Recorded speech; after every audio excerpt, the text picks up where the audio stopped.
ఆ తల్లి ఆకలి రూపంలో శరీరంలో ఉండి నువ్వు తిన్నటువంటి పదార్థం పూర్తయిపోయింది కాబట్టి మళ్ళీ కొంత పదార్థాన్ని వెయ్యి అని అడుగుతుంది. వేసిన పదార్థాన్ని జీర్ణశక్తి అంటాం. జీర్ణం చెయ్యడానికి కావలసినటువంటి శక్తిగా ఆమెయే లోపల పొటమరిస్తుంది.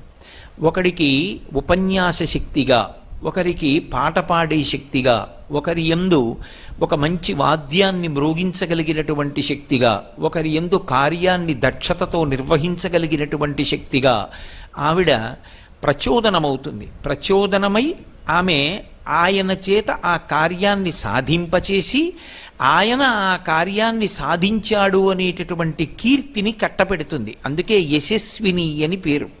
ఒక వ్యక్తి ఒక విషయంలో అపారమైనటువంటి కీర్తి పొంది ఉన్నాడనుకోండి, అలా కీర్తి దేని చేత పొందుతాడు అంటే పరదేవత